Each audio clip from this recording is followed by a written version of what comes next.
Hello students, आज हम लोग चैप्टर 7 को ही आगे कंटिन्यू करेंगे। चैप्टर 7 में हमने बहुत सारी चीज़ें पढ़ लिया था। प्रोसेस मॉडलिंग हमने लास्ट टाइम में ख़त्म किया था। आज इसमें हम जो फोकस करेंगे वो डेटा मॉडलिंग है। ठीक है, डेटा मॉडलिंग यहाँ पे हम पढ़ेंगे। इसको थोड़ा हम लोग हाईलाइट करते हुए चलते हैं। डेटा मॉडलिंग पढ़ेंगे, ठीक है ना। तो सबसे पहले हम समझते हैं डेटा मॉडलिंग होता क्या है। ठीक है, देखिए data modelling basically ER diagram को बोलते हैं। डेटा मॉडलिंग बेसिकली हम लोग ER डायग्राम को बोलते हैं। अब ये होता क्या है कि ER diagram entity relationship diagram के नाम से ही जाना जाता है। इसमें क्या होता है कि जो अलग अलग इंटिटीज़ होते हैं उन सारे इंटिटीज़ के बीच में रिलेशन शो करना होता है, और किस इंटिटीज़ के पास कितने एट्रीब्यूट हैं वो हम यहाँ पे डिस्क्राइब करते हैं ER डायग्राम में। ठीक है ना। तो इंटिटी के बीच में रिलेशंस हम यहाँ शो करेंगे, और एक इंटिटी के कौन कौन से एट्रीब्यूट्स होते हैं उसको हम यहाँ पे एक्सप्रेस करेंगे। तो चलिए हम इसके जो PDF है हमारा, PDF के अनुसार चलते हैं आगे ताकि सारा सिलेबस कवर हो। देखिए क्या कहता है डेटा मॉडलिंग कि it is a technique for organising and documenting a system data. किसी भी सिस्टम के डेटा को ऑर्गेनाइज करने के एंड डॉक्यूमेंट करने के प्रोसेस को हम लोग डेटा मॉडलिंग बोलते हैं। ठीक है ना। यानी डेटा मॉडलिंग क्या है, एक ऐसा टेक्निक है जिसके माध्यम से हम डेटा को ऑर्गेनाइज करते हैं और डॉक्यूमेंट करते हैं। ठीक है। Data modelling is sometime called database modelling because a data model is eventually implemented as database. देखिए डेटा मॉडलिंग को हम कभी कभी डेटाबेस मॉडलिंग ही बोलते हैं। डेटा मॉडलिंग को हम लोग डेटाबेस मॉडलिंग भी बोलते हैं, इसको ध्यान देना है। ठीक है। बिकॉज, अब क्यों बोलते हैं database modelling? Because a data model is eventually implemented as database. क्योंकि जो डेटा मॉडल हम तैयार करेंगे ना, इसको डेटाबेस की तरह भी इम्प्लीमेंट करते हैं। चूँकि जो ER डायग्राम हम बना रहे हैं, जो डेटा मॉडलिंग हम तैयार कर रहे हैं, यह डेटाबेस का ही एक स्ट्रक्चर होता है। यानी कि डेटाबेस में टेबल कैसे स्टोर होता है, टेबल के बीच में आपस में कैसे रिलेशंस होते हैं, टेबल में कितना एट्रीब्यूट्स होता है, इन सब को हम डेटा मॉडलिंग के माध्यम से रिप्रेजेंट करते हैं। तो पूरी डेटाबेस का जो स्ट्रक्चर होता है, उस पूरे स्ट्रक्चर को हम डेटा मॉडलिंग के माध्यम से रिप्रेजेंट करते हैं। ठीक है। इसको इंटिटी रिलेशनशिप डायग्राम बोलते हैं। तो इंटिटी का मतलब क्या होता है? इंटिटी का मतलब टेबल। यानी डेटाबेस में जो टेबल हम लिख रहे हैं, जो बना रहे हैं, that table is known as entity. And relationship यानी कि दो टेबल अगर है तो दोनों के बीच में क्या रिलेशन है, दैट इज एंटिटी रिलेशनशिप। अब इसको रिप्रेजेंट करने के लिए हम जो पिक्चर बनाते हैं, that picture is called diagram. इसको बोलते हैं एंटिटी रिलेशनशिप डायग्राम। ठीक है। जैसे मैं यहाँ पे, जैसे देखिए एक यहाँ पे यह एक मान लेते हैं स्टूडेंट नाम का एंटिटी है, और यहाँ पे एक टीचर नाम का एंटिटी है। ठीक है ना। अब यह एंटिटी स्टूडेंट टीचर से क्या है, कनेक्टेड है। अब स्टूडेंट का अपना एट्रीब्यूट्स होगा, टीचर का अपना एट्रीब्यूट्स होगा, लेकिन यह स्टूडेंट एंटिटी टीचर एंटिटी से क्या होगा, कनेक्टेड होगा किसी न किसी माध्यम से। अब देखिए एक टीचर बहुत सारे स्टूडेंट को पढ़ाते हैं, तो यहाँ जो रिलेशनशिप होगा, यहाँ पे आ जाएगा आपका मेनी। ठीक है ना। यानी कि मेनी टू वन आप कह सकते हैं, मेनी टू वन रिलेशनशिप बोल सकते हैं। ठीक है ना। या फिर इसी को हम उल्टा बना ले, अगर यहाँ पे अगर हम टीचर लिख दें और यहाँ पे अगर हम स्टूडेंट लिख दें तो ये हो जाएगा आपका 1 to many रिलेशनशिप, ऐसे लिखेंगे। ठीक है। तो ये होता है आपका रिलेशनशिप रिप्रेजेंट करने का तरीका। चलिए हम आगे देखते हैं जरा क्या।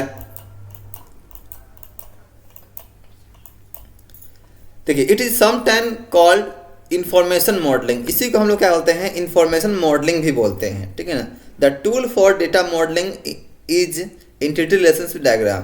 तो डेटा मॉडलिंग के लिए जो बेसिक टूल है, जो मेन टूल है, उसे हम एंटिटी रिलेशनशिप डायग्राम के नाम से जानते हैं। ठीक है। अब ER डायग्राम क्या होते हैं हम समझने की कोशिश करते हैं। It depicts data in terms of entities and relationship describe by the data. तो ये क्या बोल रहा है, it depicts data in terms of entities and relationship describe by data. यानी कि डेटा के द्वारा ही डेटा को इंटिटीज एंड रिलेशनशिप के फॉर्म में डिस्क्राइब करने के प्रोसेस को हम लोग ईआर डायग्राम बोलते हैं। ईआर डायग्राम जो है डेटा के माध्यम से ही हम डेटा के इंटिटीज को रिलेशनशिप को रिप्रेजेंट करते हैं, ठीक है ना। Martin gives the following notation for the component of ER diagram. Martin कौन है? मार्टिन वह व्यक्ति है जिन्होंने डेटाबेस के लेकर जो डिफरेंट सिंबल्स होते हैं उसको बनाया है। तो मार्टिन डेटाबेस के डेवलपर यानी कि उसके मतलब कि जनक माने जाते हैं। उन्होंने अलग अलग नोटेशन दिया है, जैसे कि पहला है इंटिटीज, ठीक है। पहला क्या है? इंटिटीज। इंटिटीज कहने का मतलब हो गया कि एक ऐसा पार्ट, एक ऐसा कह सकते हैं आप उसको कि क्या बोलते हैं उसको? कंपोनेंट। उसको हम कंपोनेंट बोल सकते हैं। एक ऐसा कंपोनेंट जिसके नाम से टेबल बनता है, जिसके नाम से टेबल बनता है, ठीक है ना। अब इस एंटिटी का अपना बहुत एट्रीब्यूट्स भी हो सकता है। तो एंटिटी क्या होता है थोड़ा हम यहाँ पढ़ लेते हैं। An entity is something about which the business need to store data. हाँ, एंटिटी वह चीज़ है जिसके बारे में बिजनेस को आवश्यकता है डेटा स्टोर करने का। N entity is a class of person. Class of person भी हो सकता है, प्लेस भी हो सकता है, ऑब्जेक्ट भी हो सकता है, इवेंट्स भी हो सकता है, एंड कॉन्सेप्ट भी हो सकता है। आप ग्रामर में पढ़े होंगे noun. Noun is a name of person, place, animal और थिंग, ठीक है ना। वैसे ही तो जो भी नाउन से सारे एंटिटीज हो सकते हैं यहाँ पे, जिसके बारे में हमें डेटा कैप्चर करने की आवश्यकता हो। An entities instances an entity instance is a single occurrence of an entity. देखिए एंटिटी जो है किसी भी एंटिटी के बारे में एक सिंगल अक्रेंस है, यानी कि एक एंटिटी एक ही बार आता है। और इसको कैसे रिप्रेजेंट करते हैं? इस तरीके से, इस सिंबल से। तो एंटिटी को रिप्रेजेंट करने के लिए हम इस तरीके का सिंबल यूज करते हैं। इसमें लिखा हमने स्टूडेंट लिख दिया है, यानी कि स्टूडेंट नाम के एंटिटीज यहाँ पे है। इसका मतलब डेटा में स्टूडेंट नाम का एक टेबल बना होगा, ठीक है। एट्रीब्यूट्स, एंटिटी के ऊपर हम लोग एट्रीब्यूट्स देते हैं। एट्रीब्यूट्स कैसे देते हैं? जैसे कि स्टूडेंट, तो यहाँ पे हम ऐसे लाइन निकालेंगे, यहाँ स्टूडेंट का आईडी हो जाएगा, यहाँ पे आएगा स्टूडेंट का नाम हो जाएगा, फिर यहाँ से निकलेगा स्टूडेंट का आपका डेट ऑफ बर्थ हो सकता है, यहाँ पे स्टूडेंट का एड्रेस हो सकता है, स्टूडेंट कौन से कोर्स में इनरोल है यहाँ पे उसका कोर्स हो सकता है, स्टूडेंट का कॉन्टैक्ट नंबर यहाँ पे हो सकता है, स्टूडेंट का रोल नंबर यहाँ पे हो सकता है। तो ये सब जो निकल रहा है इससे, जो हम लोग यहाँ लिख रहे हैं, सब एट्रीब्यूट्स कहलाता है, ठीक है ना। जब टेबल बनाएंगे स्टूडेंट नाम का, तो टेबल में जो हम हेडिंग देंगे ऊपर में जो फील्ड लिखेंगे वो यही एट्रीब्यूट्स फील्ड नेम कहलाता है, ठीक है। तो एट्रीब्यूट्स क्या होता है? An attribute is a descriptive property और characteristics of an entity. Entity के कैरेक्टरिस्टिक को ही एट्रीब्यूट्स बोलते हैं, ठीक है। Synonyms include element, property and field. अब एट्रीब्यूट्स और क्या क्या हो सकता है? तो एक तो आपका यहाँ पे क्या हो गया, एक तो कैरेक्टरिस्टिक्स ऑफ एन एंटिटी हो गया, कैरेक्टरिस्टिक्स को ही एट्रीब्यूट बोलते हैं। दूसरा इसको हम एलिमेंट भी बोलते हैं, प्रॉपर्टी भी बोलते हैं और फील्ड नेम भी बोलते हैं। टेबल में फील्ड नेम होता है, आपको पता होगा, ठीक है ना। जैसे कोई टेबल बनाते हैं तो ऊपर में क्या होता है? फील्ड नेम होता है। जैसे मान लेते हैं हम यहाँ पे एक टेबल बना रहे हैं इस तरीके से, तो टेबल जब बनाएंगे तो इसमें डेटा इंक्लूड करेंगे। ये मान लीजिए स्टूडेंट नाम का टेबल है, ठीक है। स्टूडेंट नाम का टेबल है तो यहाँ पे हमने रो कॉलम इसको डिफाइन कर दिया। अब यहाँ पे लिखेंगे स्टूडेंट का नाम लिख देंगे, यहाँ पे स्टूडेंट का रोल नंबर लिख देंगे, यहाँ पे स्टूडेंट का मोबाइल लिख देंगे, यहाँ पे स्टूडेंट का हम लोग एड्रेस लिख देंगे, ठीक है ना। और इसके नीचे क्या है? उसका डिटेल स्टूडेंट का, हर एक स्टूडेंट का डिटेल यहाँ पे आता जाएगा, ठीक है ना। तो ये पूरा टेबल जो है एक एंटिटी कहलाएगा। और ये जो फील्ड नेम है ये सब आपका एट्रीब्यूट्स हो गया, ठीक है। नेक्स्ट है relationship. A relationship is a natural business association that exists between one or more entities। देखिए अब जब हम एक से ज़्यादा एंटिटीज़ का यूज करते हैं, ठीक है, हम एक से ज़्यादा एंटिटीज़ का यूज करते हैं तो डेटाबेस में क्या होता है? हमेशा एंटिटीज आपस में एक दूसरे से कनेक्टेड होता है, ठीक है ना, किसी माध्यम से कनेक्टेड होता है। तो दोनों के बीच के जो कनेक्शंस होते हैं उसी को हम रिलेशनशिप बोलते हैं, ठीक है ना। आप यहाँ पे इस तरीके से समझने की कोशिश कर सकते हैं कि relationship is a natural business association that exist between one और मोर एंटिटी। यानी कि दो एंटिटीज के बीच में जो डिपेंडेंसी है, जिस तरीके से दोनों एक दूसरे से जुड़ा हुआ है, दैट इज द रिलेशनशिप। ठीक है। तो यही आपका एंटिटी रिलेशनशिप डायग्राम कहलाता है, जिसमें 3 इंपॉर्टेंट कंपोनेंट्स है, एंटिटीज, एट्रीब्यूट्स एंड रिलेशनशिप। ठीक है। उसके बाद देखिए, the following are some important terms related to ER diagram. अब ईआर डायग्राम से रिलेटेड कुछ टर्म्स है जो कि वह काफ़ी इंपॉर्टेंट टर्म्स है, जो हम देख लेते हैं। पहला कार्डिनलिटी। कार्डिनलिटी क्या होता है, ठीक है ना। देखिए, इसको मैं सिंपल शब्दों में समझा रहा हूँ आपको कि द नंबर ऑफ रोज, ठीक है ना, इज कॉल्ड कार्डिनलिटी। जो नंबर ऑफ रोज होते हैं उसी को हम कार्डिनलिटी बोलते हैं। ठीक है। जैसे मान लीजिए एक टेबल बना हुआ है, उस टेबल में जितना हम रो में डेटा डालते जाएंगे वो क्या हो जाएगा, दैट इज कार्डिनलिटी। डिग्री क्या होगा, the number of columns is called degree. जो कॉलम होगा वो डिग्री कहलाएगा। तो डिग्री को आप क्या बोलेंगे, नंबर ऑफ कॉलम्स। रोज को बोलेंगे कार्डिनलिटी को बोलेंगे नंबर ऑफ कार्डिनलिटीज। अब इसमें देखते हैं क्या कहता है।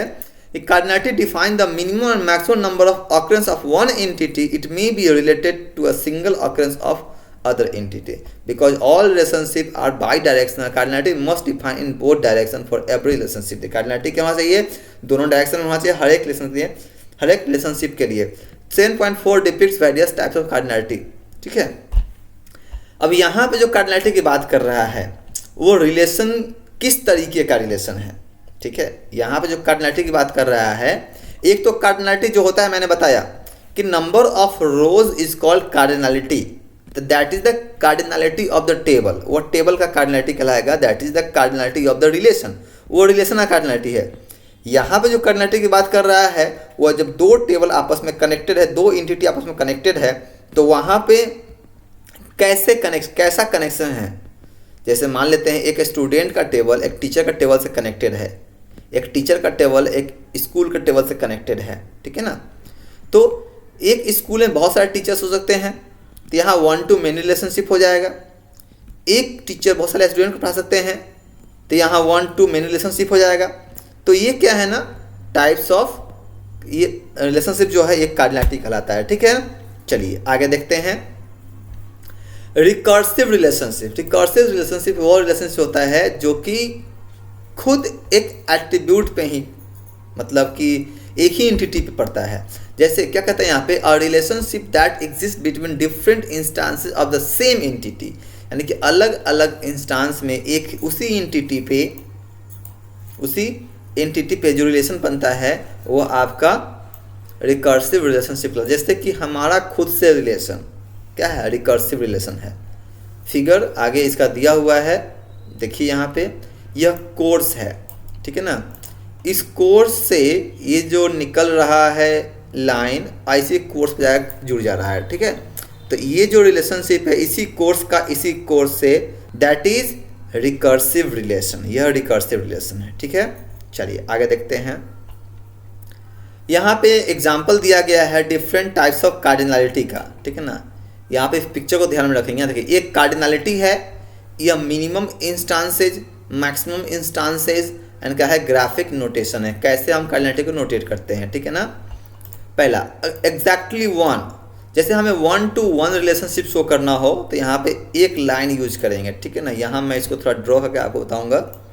जैसे ये कोई एंटिटी है और ये कोई एंटिटी है। ठीक है ना। मान लेते हैं यह कोई पर्सन है, यह पर्सन है। ठीक है ना।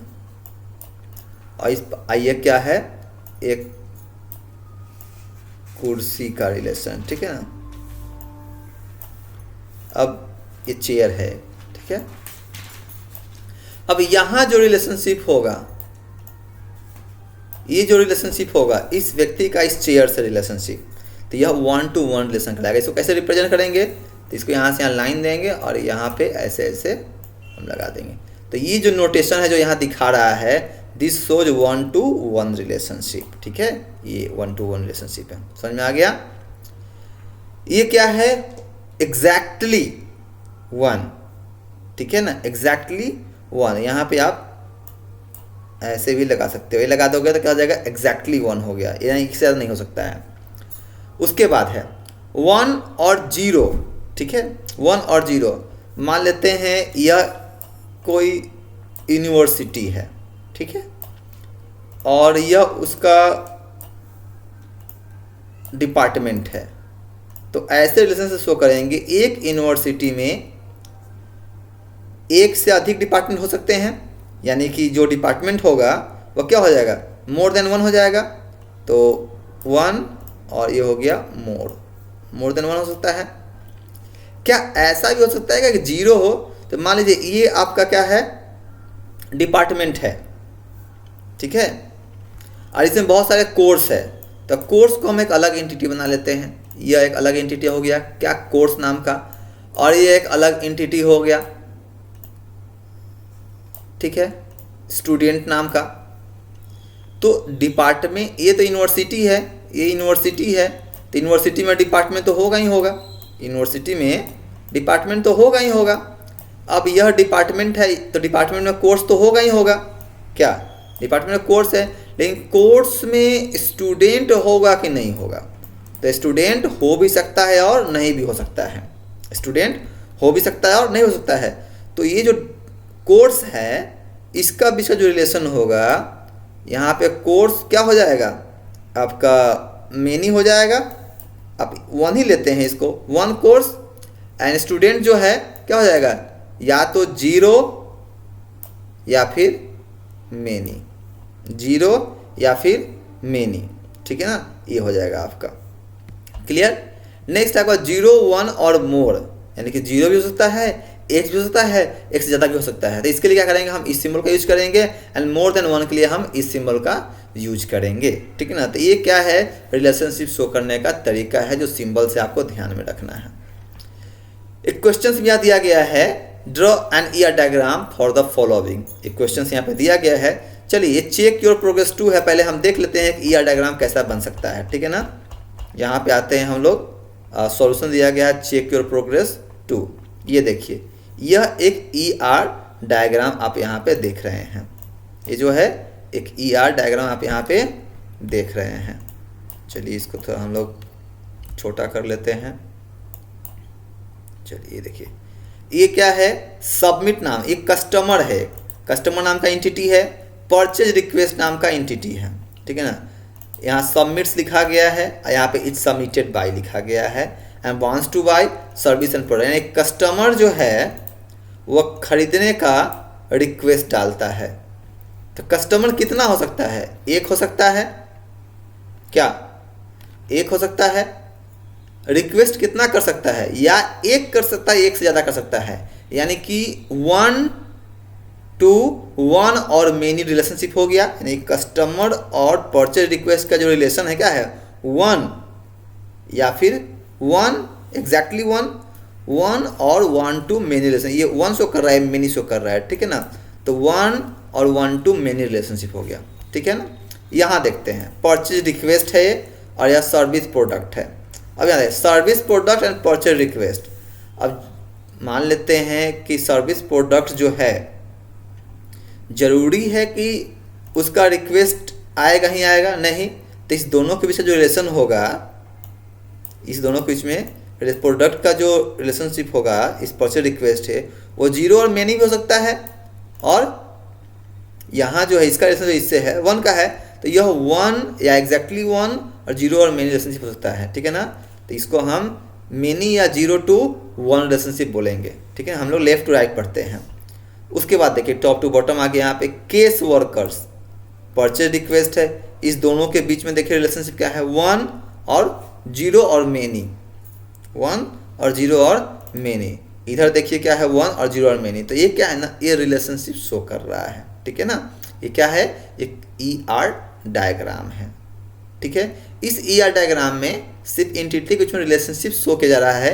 यहाँ पे आपको जो एट्रीब्यूट्स होता है वो नहीं दिखाया जा रहा है। एक एट्रीब्यूट टाइप का भी ईआर डायग्राम होता है जिसमें हम लोग एट्रीब्यूट का यूज करते हैं, ठीक है ना, वो आगे हम लोग मत पढ़ेंगे। चलिए, तो आई होप आपको ईआर डायग्राम समझ में आ गया होगा।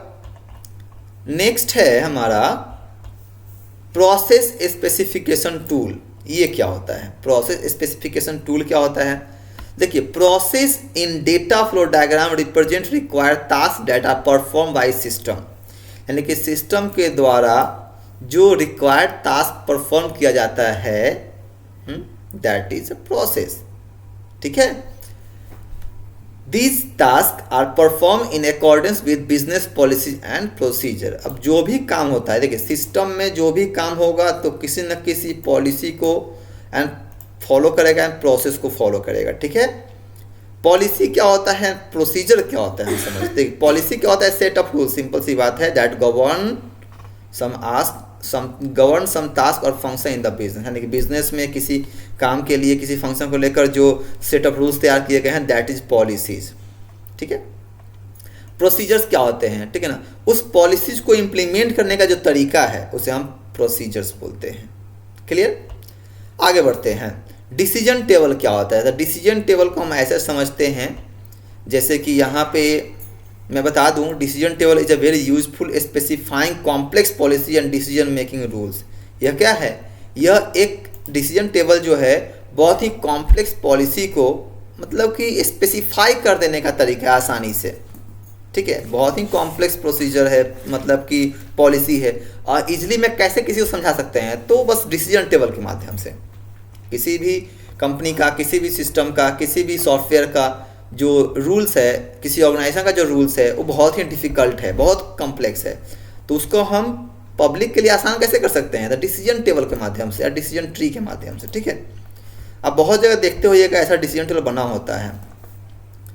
चलिए, इसमें क्या क्या होता है इंपॉर्टेंट, तो इसमें आपका 3 चीज़ें इंपॉर्टेंट होता है, 3 कंपोनेंट्स का जो ज़्यादा इंपॉर्टेंट है, सबसे इंपॉर्टेंट कह सकते हैं। पहला क्या है, कंडीशनल स्टब्स, कंडीशनल स्टब्स इसको बोलते हैं। ठीक है ना, उसके बाद रूल्स, ऊपर में रूल्स होता है, अन्य होता है एक्शन स्टब्स, एक्शन स्टब्स होता है। ठीक है ना, इसमें इसको मैं आपको समझा रहा हूँ एक अलग फिगर के माध्यम से। यहाँ देखिए, जैसे यह एक ट्री बना हुआ है, सॉरी उसको छोड़िए, यहाँ पे आइए, यह एक डिसीजन टेबल है। ठीक है, डिसीजन टेबल जो बनाते हैं हम, ये डिसीजन ट्री के माध्यम से बनाते हैं, या फिर इंग्लिश लाइक नोटेशन दिया रहेगा तो उससे बनाएंगे। इंग्लिश लाइक नोटेशन करने का मतलब है, डिसीजन ट्री तो यहाँ दे दिया गया है, ये इंग्लिश लाइक नोटेशन दिख रहा है ना यहाँ पे, ये आगे पढ़ेंगे हम लोग।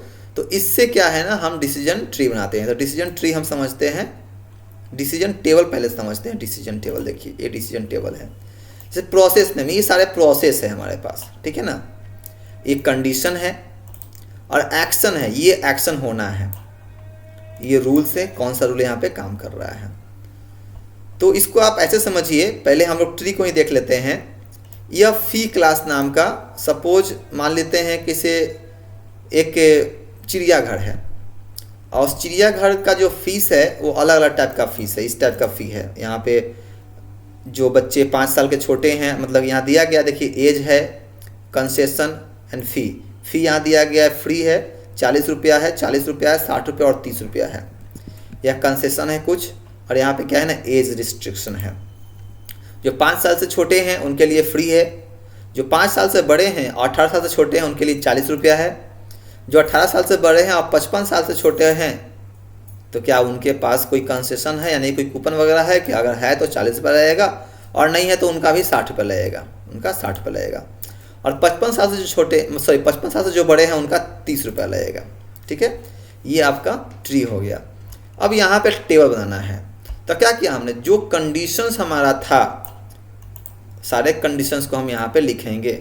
ठीक है, पहला less than 5 years, greater than 5 year, greater than equal to 5 या less than 18 years, greater than equal to 18 and less than 15 years without discount coupon. यहाँ विदाउट डिस्काउंट कूपन है, यही चीज़ यहाँ लिखा हुआ है, greater than 18 and less than 15 with, यहाँ विथ डिस्काउंट कूपन, यहाँ विदाउट डिस्काउंट कूपन लिखा गया, ध्यान देना यहाँ पे, with discount coupon and without discount coupon, दोनों का एज ग्रुप क्या है, सेम है।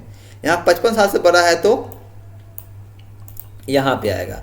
अब देखिए नीचे एक्शन दिया गया है, क्या, फ्री 40 रुपया पेमेंट करना है, 60 रुपया करना और 30 रुपया पेमेंट करना है। ठीक है ना, ये एक्शन है, तो इस कंडीशन पे एक्शन परफॉर्म करेगा। आप लोग प्रोग्रामिंग में पढ़े होइएगा कि कंडीशन जब सही होता है तो उससे रिलेटेड ब्लॉक ऑफ कोड यानी कि एक्शन परफॉर्म होता है। ठीक है ना, ये पूरा प्रोसेस है। कंडीशन देखिए यहाँ पे क्या कहता है, लेस देन 5 ईयर्स या एक्स जो है हम मार्कर की तरह यूज करते हैं, जैसे यहाँ पे मैं आपको बता देता हूँ, एक्स का यूज हम मार्कर की तरह करते हैं। यहाँ पे देखिए एक्स जो है एक्शन कंडीशन इज ट्रू, ठीक है ना, मार्कर की तरह इसका यूज करते हैं। तो हमारा जो टेबल है यहाँ पे, अगर लेस देन 5 ईयर्स तो क्या कर दो, फर्स्ट कॉलम में हम लोग हैं अभी, इसको मार्क कर दिए। एंड इसका जो एक्शन हो रहा है यानी कि 5 साल से छोटे पे क्या एक्शन हो रहा है, फ्री हो रहा है, तो यहाँ फ्री वाले को मार्क करें, यानी कि सामने सामने होना चाहिए, ठीक है। 5 साल से बड़ा है, 18 साल से छोटा है, तो इसको मार्क कर देंगे।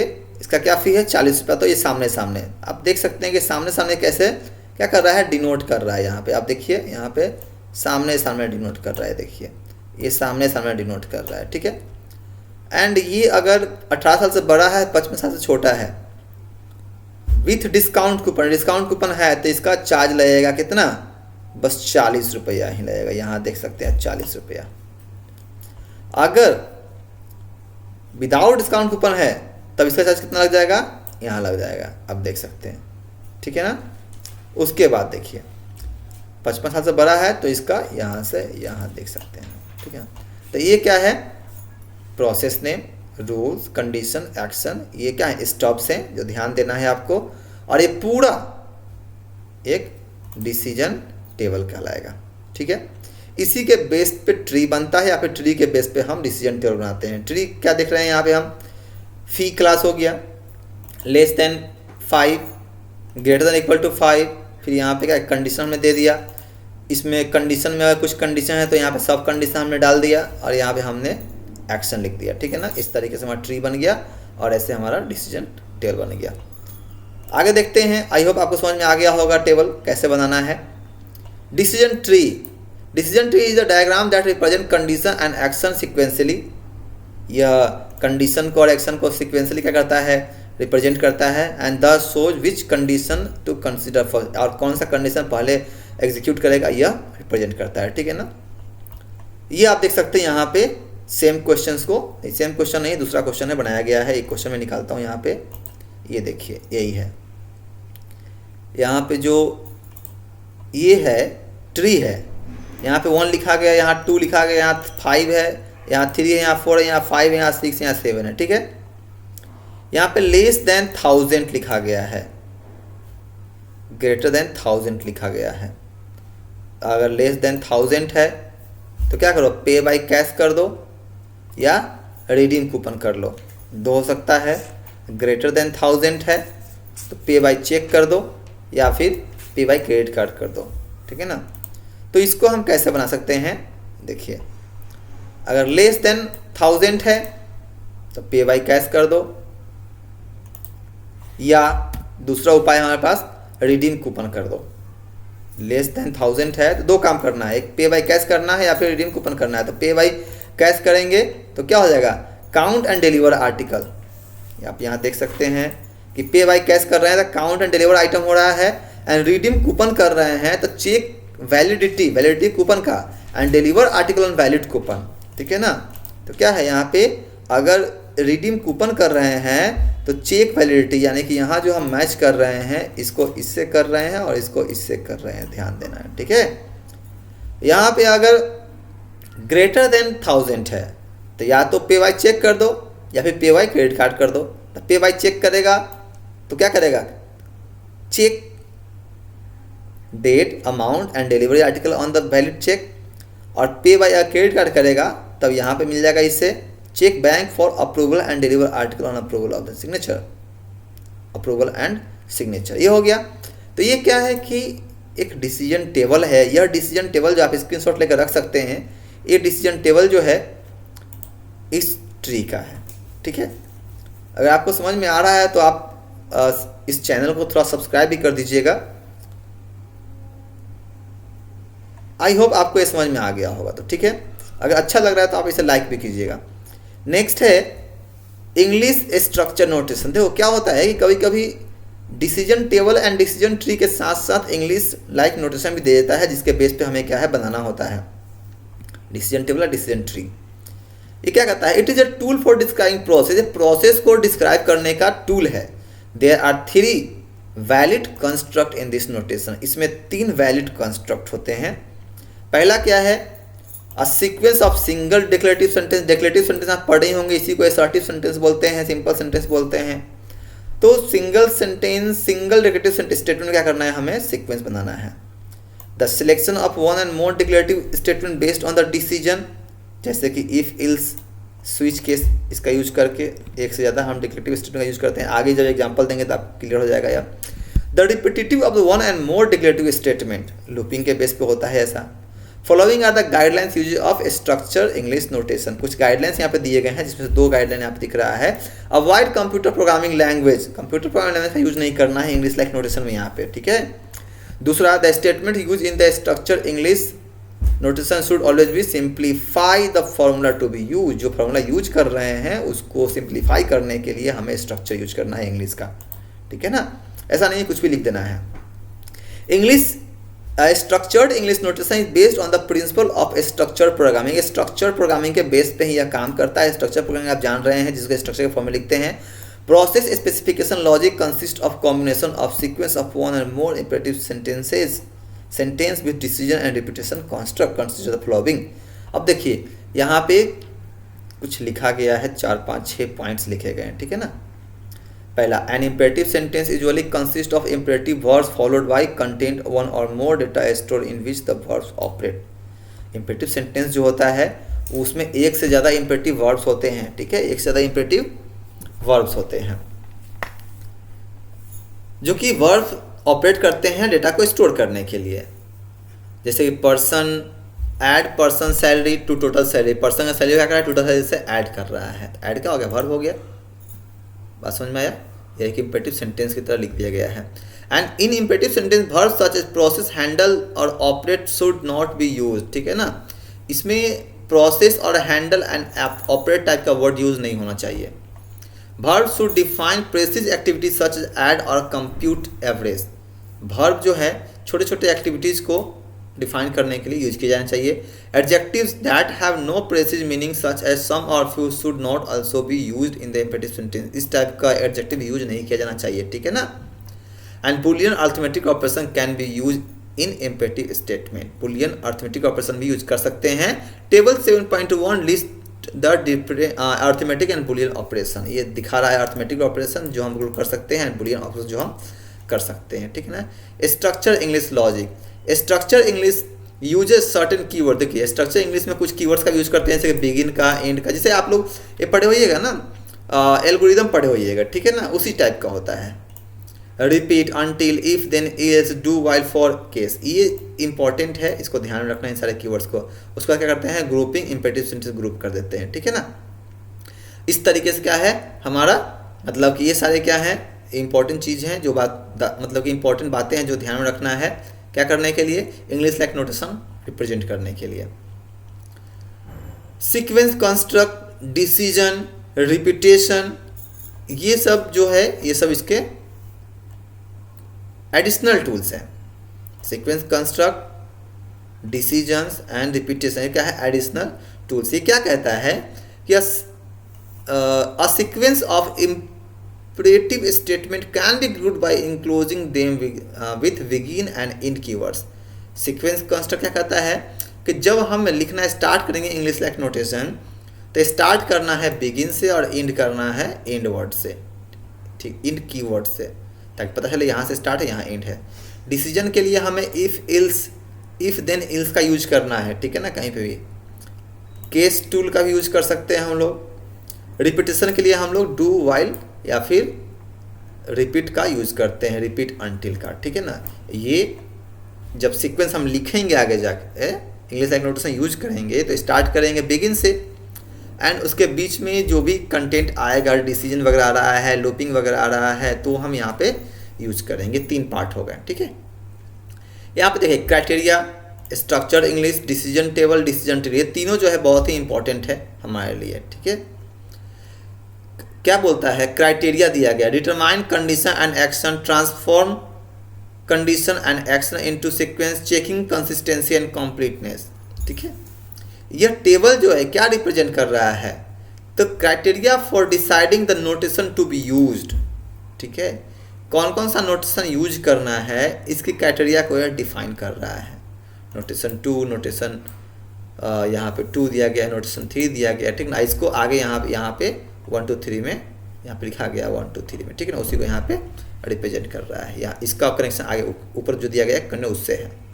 Criteria for deciding the notation to be use between decision table and decision tree. अब decision table and decision tree के बीच में डिसाइड करने का क्राइटेरिया यहाँ पे दिया गया है, ठीक है ना। क्राइटेरिया है decision table and decision tree है, ठीक है ना। आगे क्या है, चेक योर प्रोग्रेस 3 है। इसको हम लोग समझते हैं एक क्वेश्चंस के माध्यम से। जैसे यहाँ पे एक क्वेश्चन दिया गया है, एक डीएफडी है यह जो पढ़ाया गया है यूनिट में, ये आपका सेकेंड लेवल का डीएफडी है। ये अभी हमने बताया आपको ईआर डायग्राम। और ये है आपका data element conditions check your progress 3 का। चेक योर प्रोग्रेस क्वेश्चन देख लेते हैं क्या कहता है check your progress 3। Check your progress कहता है draw a decision table for the following policy. जो यहाँ पे इतना लंबा पॉलिसी दिया गया है, इसको लेकर एक डिसीजन टेबल बनाना है, ठीक है। और ड्रॉ डिसीजन ट्री, आगे जाकर डिसीजन ट्री बनाना है। तो इसी का डिसीजन टेबल यहाँ पे बनाया गया। ये जो देख रहे हैं ये इंग्लिश लाइक स्टेटमेंट लिखा गया है यहाँ से, ये सब, और यह डिसीजन टेबल है। इसको बनाना तो मैंने बता दिया है, आप इसको देख सकते हैं मैच करके। और यहाँ पे डिसीजन ट्री है। डिसीजन ट्री अकाउंट दिख रहा है यहाँ पे, अकाउंट को 2 भाग में स्प्लिट कर दिया गया है। एक इसका रेगुलर है, एक स्प्लिट है। रेगुलर होगा तो इंश्योर्ड है कि अनइंश्योर्ड है। स्प्लिट है तो monthly balance drops below 2000 during month है। अगर यस है तो नो डिविडेंड, और नो है तो यहाँ पे स्टार लग गया। स्टार यानी कि यह आगे यहाँ से एवरेज डेली बैलेंस हो जाएगा, यहाँ पे ऐड हो जाएगा। फिर यह 4 भाग में बट गया है। नो डिविडेंड ये लिखा गया, ये लिखा गया, कुछ कैलकुलेटिव है, ठीक है ना। इसको आप खुद से भी बनाकर देख सकते हैं। जो क्वेश्चंस यहाँ पे दिया गया है, क्वेश्चन काफ़ी लंबा है। अब ऐसा भी क्वेश्चन एग्जाम में आ सकता है 12 मार्क्स में, ठीक है। तो ये यहाँ से यहाँ क्वेश्चन है। इसमें क्या करना है, draw a decision table and draw a decision tree, दोनों बनाना है। इंग्लिश लाइक स्टेटमेंट लिख दिया है, दोनों बनाना है। तो दोनों बनाने के लिए हमने ये सारा स्टेटमेंट यहाँ से यह है ना यूज करना पड़ेगा। तो शॉर्ट फॉर्म जो हम यूज करेंगे उसका लिख दिया गया है शॉर्ट में, ठीक है। जो हम यूज़ कर रहे हैं यहाँ पे शॉर्ट में उसको पहले ही स्पेसिफाई कर दिया गया। इसको हम लोग ग्लोसरी बोलते हैं, पढ़ाया गया था, आपको बताया गया था, पता ही होगा आपको, ठीक है। ये चैप्टर फाइनली हमारा ख़त्म हो गया, ठीक है। चैप्टर 7 हमारा ख़त्म हो गया, जिसका नाम है सिस्टम डिजाइनिंग एंड मॉडलिंग। इसमें logical and physical diagram important है, प्रोसेस मॉडलिंग भी इंपॉर्टेंट है, डेटा मॉडलिंग इंपॉर्टेंट है, डेटा डिक्शनरी भी है। थोड़ा मैं बता देता हूँ डेटा डिक्शनरी दूसरे चैप्टर से थोड़ा लेकर, 1 मिनट में आपको डेटा डिक्शनरी बता देता हूँ। देखिए ये डेटा डिक्शनरी है। जैसे हम टेबल जो बनाते हैं डेटाबेस में, जैसे मास्टर डॉक्टर का टेबल बन गया, मास्टर डिपार्टमेंट का टेबल है, जो अलग अलग टेबल बनाते हैं ना हम, उन सारे टेबल्स का डिटेल्स जो है हम किसी एक पार्टिकुलर डिक्शनरी बनाते हैं, उसमें स्टोर करते हैं, दैट इज़ डेटा डिक्शनरी, ठीक है। जैसे हमने मास्टर डॉक्टर बनाया, अब मास्टर डॉक्टर टेबल जो बनाया है, तो यहाँ पे फील्ड डॉक्टर फील्ड नेम क्या है, आईडी है, नेम है, एज है। तो जो फील्ड नेम होगा वह किस टाइप का डेटा टाइप स्टोर करेगा, साइज क्या होगा, कांस्टेंट क्या होगा, उसमें डिस्क्रिप्शन क्या होगा, इसको हम लोग डेटा डिक्शनरी में स्टोर करते हैं, ठीक है। जैसे मान लीजिए मास्टर डॉक्टर का टेबल बनाना है, तो इसमें डॉक्टर का आईडी होगा। अब डॉक्टर आईडी क्या होगा, इंटीजर फॉर्म में होगा। साइज क्या होगा, 3 होगा। डॉक्टर का नाम होगा, कितना साइज, डेटा टाइप क्या होगा, वैरकर होगा। साइज क्या होगा इसका, 50 होगा। इसमें कांस्टेंट कुछ नहीं दिया गया, डिस्क्रिप्शन में दे दिया गया नेम ऑफ डॉक्टर। तो ये जो टेबल को लेकर हम उसको डिफाइन करते हैं, टेबल का definition, that is data dictionary, ठीक है। यहाँ पे वही डेटा डिक्शनरी है। चलिए एक बार थोड़ा सा हम देख लेते हैं डेटा डिक्शनरी जरा यहाँ पे क्या कह रहा है डेटा डिक्शनरी के बारे में। Data dictionary consist of data about data, same है। टेबल के डेटा को स्टोर करने के लिए हम टेबल को डिफाइन करते हैं, दैट इज डेटा डिक्शनरी, ठीक है। तो data about data is called data dictionary. The major element, इसके बारे में डिटेल्स में बताया गया है आपको, और इसके प्रीवियस वीडियो जो है यूनिट 3 का, उसमें आप देख सकते हैं। उस वीडियो में मैंने इसको डिटेल्स में बता दिया है, ठीक है ना। तो मैं इसको यहीं पे स्टॉप करता हूँ। आपको बेहतर रेफरेंस के लिए आप उस वीडियो को एक बार जरा देख लेंगे। Thank you.